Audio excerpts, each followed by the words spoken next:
Hey there cats and kitties, I am the Blues Man, Johnny Blues, and with this video I'll be discussing my thoughts on episode 1 of the anime series, Plastic Memories. And I gotta say, this was just an all-around pitch-perfect first episode. It had a little bit of everything from, drama to comedy, and the comedy and drama really played off each other very well in this episode. It was well rationed out, and also the interactions between the characters. I mean, I was left with this familiarity by the end. Like, I've already been watching this series for like 5 episodes, and it's just been thoroughly enjoyable every step of the way. And this is just the introductory episode. It had me thoroughly by the lapels by the end of it, and essentially what's happening in this episode is we're meeting Tsukasa, who is going for his first day on the job at the SAI terminal service. And I love how this whole sequence is set up. He's got his suit and tie on, and he goes to this big posh futuristic looking building. He's looking around, he's thrilled, and then he's told, no, actually, you got to go around back, and there's this sort of little apartment villa that looks like something out of the ghetto. That's where his headquarters, he's got to start his job at, is actually located around the back of the building. And, sort of before this, he ends up encountering this girl in an elevator that's very tearful, and you're not exactly sure what's going on, but, he's basically awestruck by her, and she's kind of nervous around him. And this will come into play once he finally, goes to this SAI terminal service. He knows nothing about this particular job that he's been set up with. And it turns out the terminal service, in this sort of futuristic environment, there are robots and androids that are very human looking that people use as servants and other sort of, some of them use them as surrogate family members in that kind of situation.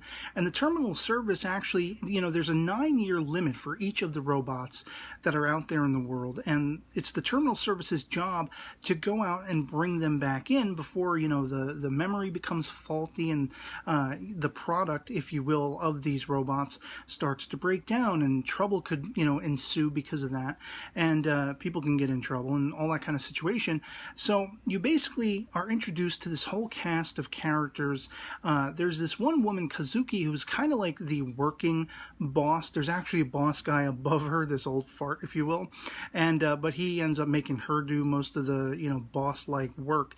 And so Tsukasa goes in, and he's basically told in a nutshell there isn't anyone he can partner up with. It turns out, in order to do this, in order to go out and reclaim these robots, because some of these situations go smoothly, some of them very much not so smooth, it ends up being a 2-person deal where you have a human and you have one of these robots, which are called Giftias in this series, and he ends up, being introduced to, like, there's Constance, a sort of blue-haired, glasses-wearing Giftia, there's Zach, and, a couple of others, but there are none that can be partnered up with him in the field, so to speak, until the girl he met in the elevator. Ida is how they pronounce her name. It's actually spelled I-S-L-A, like it should be Isla, but you hear them pronouncing it Ida. She comes in. She's kind of like the maid for this little group. She's handing out tea or coffee or whatever it is, and it's the old farts sort of suggestion, why don't we team them together, that situation. And of course the Kazuki woman's very hesitant. She's not thrilled at all about that, and we find out later that she has some history with Ida. Apparently they were partners at one time, and it does beg the question, because we find out about this 9-year limit for these Giftias, and there are certain things that happen with Ida in the episode as they go out in the field that make me wonder, is her term of service, if you will, almost up? Is that going to become a factor in the story? Big time question mark. But of course, basically, Tsukasa, Ida, one of the Giftias in, the sort of outfit, Zach, this little blonde-haired kid-looking one, who's actually playing Game Boy. It's supposed to be a futuristic environment, but he's playing Game Boy in the office, as well as Mishiru, who is this girl, human girl, who, she's apparently only been working with the terminal service for a year at this point, yet she is the one on point for the actually going out in the field and trying to train Tsukasa, who, again, is just oblivious. He has no idea exactly what's supposed to be going on here, and we find that, it really tugs at the heartstrings, because the first people they go to are this old couple who basically the Giftia that they've had living with them, they've kind of, I guess, come to consider a surrogate family member, like a son. and they're very sort of heartbroken about having to let him go. And you have Zack being all sort of professional and being, sort of the cute young boy saying, I'm here to collect my brother and take him home and all this kind of stuff. But you can see that it's breaking the hearts of this old couple. And it gets a little emotional, I have to admit. Like the thought of, losing a family member or a family member going away. And the ritual with which that they do this, they put like a ring on the Giftia's finger. And the hands of the sort of, in this case, Zack, the one who's there to take the Giftia back, puts his hand up against the one that they're trying to reclaim. There's this sort of energy emanation and a little screen, sort of a floating holographic screen comes up, and they have to sign it, the old couple, as well as, I guess, Zack has to sign it off as the person reclaiming the Giftia. And then the Giftia itself seems to go into a level of unconsciousness, almost, sleep like death, kind of like Sleeping Beauty situation. And we see that Tsukasa is kind of just awestruck, not only with Ida, as he was toward the beginning, but he's also sort of awestruck about this whole scenario.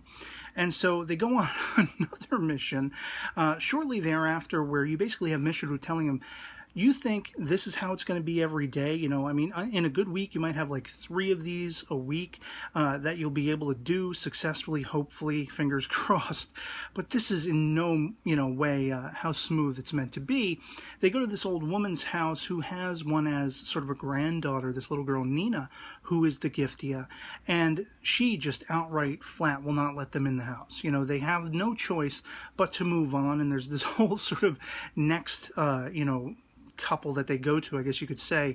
It seems like it's a young guy who has a Giftia as his girlfriend or something, or maybe vice versa. I'm not exactly clear on it. And they try to escape out the back door, which leads Ida to jump off this like 9th floor or whatever it is, 9th story floor. She lands in a garbage dump, which gets destroyed, and then they end up getting, complaints by neighbors and such because of this.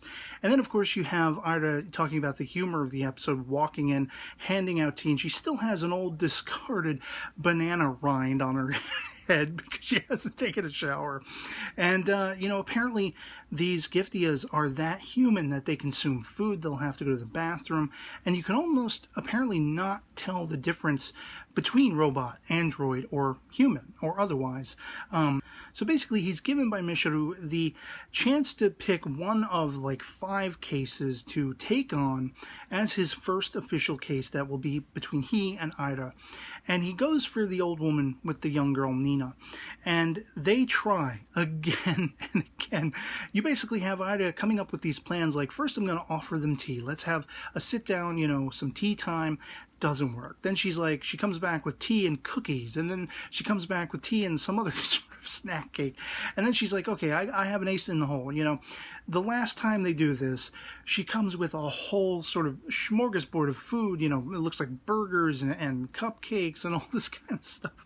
This woman will not let them in the front gate worth a damn. So finally, Ida has enough. She realizes we have to get this job done. We're at the limit. That 9-year limit, they had like 5 days or whatever it is that this whole going back repeatedly to the house unfolded between. And finally, Ida had enough and jumps over the fence, and she immediately meets this little girl, Nina. Nina persuades the grandmother to let her take a shower because she's still, I guess, filthy and stinking from falling in the garbage dump. And, basically the grandmother begrudgingly allows this, and she's telling Tsukasa, as soon as your friend is done, you have to get out of here. You're not going with my granddaughter and all this stuff. And it's basically down to the grandmother overhearing this little girl, Nina, being, questioned by Ida about, is she afraid to be taken away? Does she know that she's supposed to be taken away? And she does admit, this little girl, Nina, does admit that she understands the situation, and she's not really sure why she should be afraid, like the whole concept of losing her memories.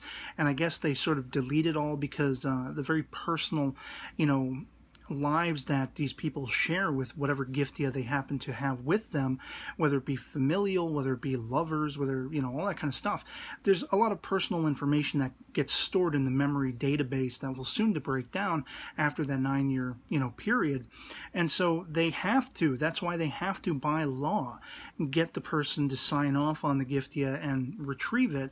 And this old woman, you know, is basically, her mind changes when she overhears this conversation where the little Nina girl is talking about, I would like to stay with her, but I understand that I could put her in a sense of danger if I break down, I become faulty. That could add a lot more stress and heartache to her. And the old woman realizes she's kind of being selfish with this, you know, this robot, but it's her family. She's lived with this little child for so long as a granddaughter. And with that imperceptibility of how, you know, that distinction between robot and human exists, it makes it that much harder. It's like, again, losing her own granddaughter, or losing a child, or losing a family member that she took so much comfort in, and they worked together. I mean, the little girl, when finally, you know, this woman decides, okay, you can take her, the little girl cannot leave the grandmother without telling her, you know, make sure you don't overwater the plants, make sure you take your medication, this is the drawer that it's in, and please make amends with your neighbor, and all this kind of stuff. She's still very much concerned up to that last moment for her, air quotes, grandmother. And it was breaking my heart to watch that sequence. And finally, you know, when it's all said and done, they get right back to a sense of humor with, of course, Ida having drank so much tea. They all had tea just before taking the little girl, Nina, that she had to go to the bathroom. She thinks her gossip probably has to go. She's using that as an excuse to be all ladylike and, you know, oh, it's you who has to go, probably. And then she's like, no, I can't hold it, I can't hold it. So you're chuckling by the end, and I just loved it. It was a pitch perfect, as I said at the beginning, episode. I can't believe it was the first episode of an anime series because of that level of familiarity, because of all the emotions that were in play and the surprises, and it was just a great inaugural episode, and I can't wait to see where the story goes from here. Again, I'm speculating that this will probably become an issue with Ida, who herself very much reminds me of Chaika from Chaika the Coffin Princess. She doesn't have that sort of broken English or broken Japanese speech impediment, but she looks very similar, and she kind of gets nervous a few times in the episode, which seems to maybe imply that there might be something wrong with her. Maybe she's been around for 9 years already, or she's approaching that time period. It's something very much, you know, sort of in her awareness that she doesn't want to lose herself. She's afraid of that point in time where her memory will start fading away and will have to be taken out of her and all this stuff. You know, hence the name, plastic memory, something that can be very easily discarded or is somehow artificial. And I think there are a lot of concepts in that seem very intriguing and very, you know, interesting that they could do with this particular story, especially with this great marriage of drama and comedy. And so I'd love to hear from you guys in the comments below. If you've seen episode 1 of Plastic Memories, what you thought of it, if it was something you enjoyed or not, will you be sticking with it? What do you speculate is, you know, yet to come in the story and such like that?